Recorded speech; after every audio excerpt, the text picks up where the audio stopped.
तो इस तरह से आपने इस बात को समझ लिया आज की पूरी दुनिया किस तरह से ये 7 महाद्वीपों में बटी हुई है। और ये 7 महाद्वीपों में से जो है भारत एक जो एशिया महाद्वीप का जो देश है वो इस तरह से अगर अलग करके देखते हैं तो वो यहाँ है, ये राज्य है, इस जिला है, इस तहसील है, गाँव, और ये गाँव का वार्ड, और वार्ड में हमारा घर। ये इस तरीके से पूरी दुनिया की एक संरचना है, जिसे ये मैंने पूरा बताया कि एशिया महाद्वीप, अफ्रीकी महाद्वीप, यूरोप महाद्वीप, उत्तरी अमेरिका, दक्षिण अमेरिका और ऑस्ट्रेलिया, अटलांटिका महाद्वीप, इस तरह से पूरी दुनिया है। और इस दुनिया के अब हम अल्लाह अगर आपके सामने इस तरह से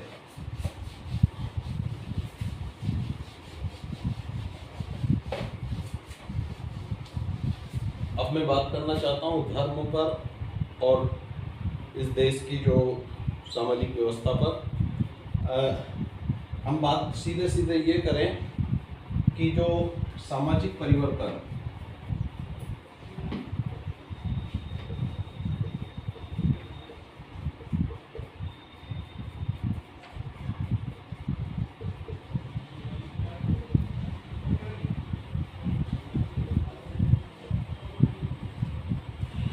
ये सामाजिक और जो आर्थिक परिवर्तन है, ये सामाजिक और आर्थिक परिवर्तन जो है, अगर इस ये दुख का मेन कारण है।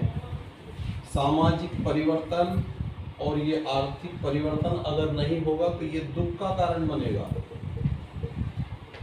दुख की वजह सबसे बड़ी, दुनिया में अगर दुख की कोई वजह है तो वो आर्थिक परिवर्तन और जो समाज का जो संरचना है उसकी वजह से है। हमारे देश के अंदर इस तरह की व्यवस्था है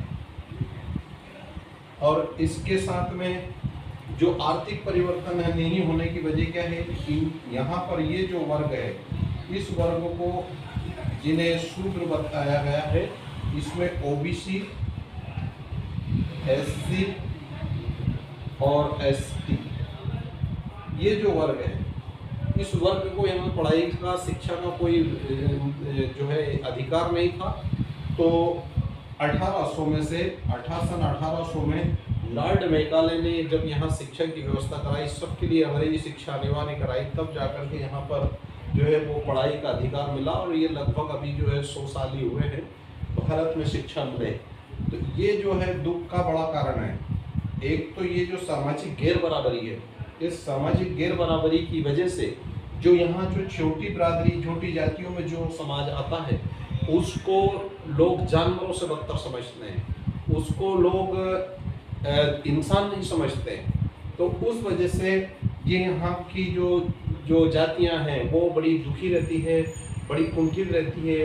उनके हृदय में हमेशा ये अपमान के घूंट वो पीते रहते हैं कि हम लोग इंसान होने के बाद भी इस भारत जैसे देश के अंदर समान नहीं है, अर्थात हमें मनुष्यता का जो है वो दर्जा प्राप्त नहीं है। तो इस व्यवस्था से हजारों साल तक भारत की जातियां जूझती रही। और इसके बाद में जो मैंने बताया कि वो 7 महाद्वीपों में से जो कई महाद्वीप है वो इस देश में ही, यहाँ पर पढ़ाई वाले, यहाँ पर हथियार वाले और यहाँ पर व्यापार वाले, ये सारे लोग जब यहाँ से विदेशी आक्रांत आए तो ये इनका मुकाबला नहीं कर पाए। ये मुट्ठी भर लोग जो है मुकाबला नहीं कर पाए। पूरा देश मिलकर के विदेशी हमलावरों से नहीं लड़ पाया। पूरे देश के नहीं लड़ने की वजह से भारत गुलाम हो गया। और भारत जो है वो है डच, यहूदी, डच है, यहूदी है, पुर्तगाली है और इस तरह से मुगल है। और मुगल के बाद में आपके जो अंग्रेज़ हैं, ये इस तरह से भारत हजारों साल तक गुलाम रहा और भारत की जो जनता है उनके अधीन रही। तो इस तरीके से साथियों ये दुख का जो बड़ा कारण है वो है इस देश की जो है गरीबी और इस देश की जातीय असमानता। जातीय असमानता और आर्थिक असमानता। जो पैसा है वो पैसा बड़ा महत्वपूर्ण होता है। पैसा महत्वपूर्ण कड़ी है इंसान को दुख खत्म करने के लिए और उसकी ज़िंदगी में खुशहाली लाने के लिए पैसा बहुत ज़रूरी है। पैसे का सीधा संबंध है रोटी से, पैसे का सीधा संबंध है मकान से और पैसे का सीधा संबंध है रोटी कपड़ा कपड़ा से, ये रोटी कपड़ा और मकान, ये तीन चीज़ ऐसी है जो हर इंसान के लिए बहुत अनिवार्य है। अगर बच्चा पैदा होता है, वो रोता है तो उसको कपड़े चाहिए, इसके बाद भी वो रोता है तो उसको छाया, उसको जो है संरक्षण चाहिए, उसको कहीं ना कहीं आसरा चाहिए, उसके बाद भी वो रोता है तो उसको रोटी चाहिए। ये सारे पैसे से आते हैं और पैसे का सीधा संबंध जो है वो सिस्टम से है। ये सिस्टम मतलब पावर, जो पावर है वो पावर की वजह से जिनके पास है, अगर वो पावर में बैठे हुए लोग हैं, अगर सिस्टम सही तरीके से चलाते हैं तो ये पैसे का जो है बराबर वितरण हो जाता है। पैसे की असमानता की वजह से, यानी कि आर्थिक असमानता से, इस आर्थिक असमानता की वजह से, आर्थिक असमानता की तरह से इंसान की जिंदगी में दुख आता है। और दुख इसलिए आता है कि उसको रोटी की जरूरत रहती है जो उसको मिल नहीं पाती, इसके बाद मकान की जरूरत होती है वो उसको मिल नहीं पाती, कपड़े की जरूरत होती है उसको मिल नहीं पाती। इस तरीके से जो होता है ये आर्थिक असमानता की वजह से होता है। अगला कदम होता है कि यदि उसको शिक्षा चाहिए तो शिक्षा को भी के लिए भी उसको जो है पैसा चाहिए। उसको अगर इलाज कराना है, स्वास्थ्य अगर उसको चाहिए तो स्वास्थ्य के लिए उसके पास पैसा होना जरूरी है। और इसके बाद में अगर उसको कोई व्यापार आदि करना है तो वो व्यापार भी जो है उसको पैसे से उसको मिलता है। तो ये शिक्षा, इलाज और ये जो व्यापार आदि है, ये सारा का सारा मामला ये पैसे से जुड़ा हुआ है और पैसे में आर्थिक गैर बराबरी है। तो इस आर्थिक गैर बराबरी को काटने के लिए भारतीय कॉन्स्टिट्यूशन के अंदर तमाम तरह की व्यवस्थाएं की गई, लेकिन आज तक भारत की जो है वो संविधान इस देश में पूरी तरीके से किसी भी दल की सरकार रही हो उसने लागू नहीं किया।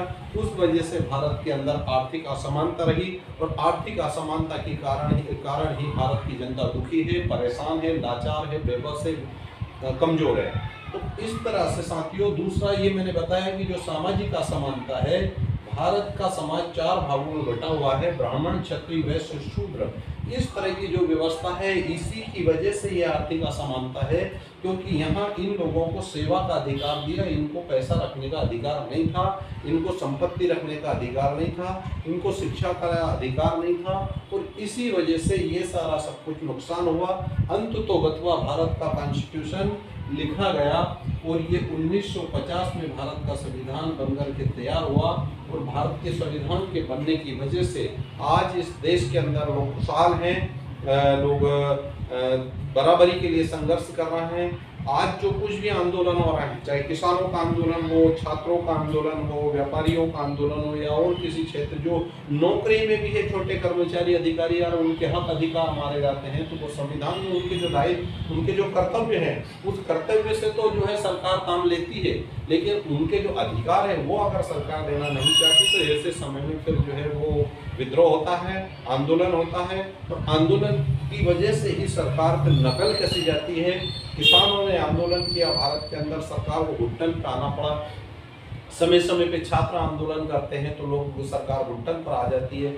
आज जो भारत के अंदर जो हो रहा है वो दुनिया में कहीं नहीं हो रहा है। आज जो भारत में हो रहा है ऐसा दुनिया में कहीं नहीं हो रहा है। भारत में शिक्षा बंद, स्कूलें बंद की जा रही है। ये जो स्कूल है, ये स्कूल बंद हो रहा है। ये बंद क्यों हो रहा है? ये बंद होने का कोई वजह समझ में नहीं आ रहा है। इसकी एकमात्र जो वजह है, मैं आज जो समझता हूँ वो है कि इस देश के जो लोग हैं, जो हुक्मरान लोग हैं, जो सिस्टम में बैठे हुए लोग हैं, वो सिस्टम में बैठे हुए लोग हैं, वो धार्मिक मानसिकता, ये धार्मिक जो है ये उन्माद फैलाते रहते हैं। अगर किसी भी जनता को अगर कंट्रोल करना है, अगर उनको विद्रोह से बचना है हुक्मरान को, तो वो धर्म की आड़ लेता है और धर्म के नाम पर वो ये कह देता है कि आप कर्म करते रहिए, ऊपर वाला देख रहा है। पुण्य की जो जड़ें हैं वो गहरी होती है, आज नहीं तो कल उसका लाभ आपको मिलेगा। इस तरह से जो है वो कमज़ोर लोगों को, जिनके पास पैसा नहीं है, हुक्मरान जो सिस्टम में बैठा हो वो धर्म के आड़ लेकर के लोगों को बरगलाने का काम करता है। लेकिन जब भी लोग विद्रोह करते हैं, जब भी आंदोलन करते हैं, जब भी सरकार के खिलाफ वो जो है रोड पे आते हैं, जनता को चाहिए कोई नेता, कोई पार्टी, कोई लोग आपकी हेल्प करने वाला नहीं है। एक लीडर की ज़रूरत होती है, तो वो लीडर आपके अपने बीच में मिल ही जाते हैं। अगर हम लोग रोड पे आते हैं, अगर हम लोग आंदोलन करते हैं, तो बड़ी से बड़ी मांग हमारी वो मानी जाती है। तो ये स्कूलें जो बंद होने की एकमात्र वजह है कि हम लोग प्रश्न खड़ा करने लगे हैं, भारत की जनता प्रश्न खड़ा करने लगी है। और ये प्रश्न खड़ा करना ये हुक्मरान को ठीक नहीं लगता। हुक्मरान की जो है हुकूमत गिरने का डर होता है, इस वजह से वो पढ़ना लिखना बंद कर रहा है। भारत से अगर स्कूल बंद हो जाएगा तो मैं दावे के साथ ये कह सकता हूँ कि भारत को वापस गुलाम होने से कोई रोक नहीं सकता। और भारत में ज़बरदस्त विद्रोह होगा, भारत की जनता रोड पर आ जाएगी। और यहाँ कर जिस तरह से अभी नेपाल में वहाँ के जो ये अपने जो दुनिया में और कई जगह ऐसे होते हैं कि वहाँ की जनता जो है हुक्मरान को रोड पे ला देती है, उसको विवश कर देती है हुकूमत छोड़ने के लिए, ऐसा भारत में होगा। तो ये इतना ही कहना चाहता हूँ कि जो भारत में जो दुख है, बुद्ध ने भी कहा है कि दुख है तो दुख का कारण है और दुख का इलाज है। तो हमने ये महत्वपूर्ण टॉपिक पे आज बात किया कि दुख है तो दुख जो है आर्थिक असमानता की वजह से है, दुख है तो उसकी जो है सामाजिक विषमता उसकी वजह है। और ये सामाजिक और आर्थिक विषमता ये सरकार इसको दूर कर सकती है। और अगर सरकार इसको दूर ना करे तो जनता को ये चाहिए, किसान को ये चाहिए, मजदूरों को ये चाहिए, आम आदमी को चाहिए कि वो उसके खिलाफ विद्रोह कर दे, अपने अधिकारों को लेकर विद्रोह कर दे। लेकिन इस भारत के अंदर ये वो जानते थे कि इस देश के अंदर ऐसी जातियां बना दी, तो अगर यहाँ से कोई लीडर निकल के आता है तो यहाँ का आदमी जो है उसका लीडर स्वीकार नहीं करता। यहाँ से कोई लीडर आता है तो ये स्वीकार नहीं करता, ये स्वीकार नहीं करता। यहाँ से कोई आता है तो ये स्वीकार नहीं करता, ये स्वीकार नहीं करता। किंतु ऐसा नहीं है। आज भारत में जब से भारत का संविधान बना है, इस देश में ऐसा नहीं बल्कि ऐसा काम चल रहा है और बेहतरीन गति से आज भारत की अच्छी रफ्तार में भारत काम कर रहा है, भारत का संविधान काम कर रहा है। दुर्भाग्य से है कि जो सरकार है वो संविधान पर अमल नहीं कर रही है। एक बात अंत में और मैं बताना चाहता हूँ कि ये जो आर्थिक असमानता है, इस आर्थिक असमानता की वजह से यहाँ पर लोगों की हत्याएं भी होती, लोग बेमौत भी मर रहा है। ये मौत का भी कारण है। लोग किसान जो है वो फांसी लगा लेते हैं, छात्र वो है आत्महत्या कर लेते हैं। और ऐसा बहुत सारे क्षेत्रों में हमें देखने को मिलता है कि पैसे की तंगी की वजह से लोग आत्महत्या करने को बाध्य हो जाते हैं। इसलिए आर्थिक असमानता और सामाजिक समानता भारत में आना बहुत जरूरी है। शुक्रिया, धन्यवाद।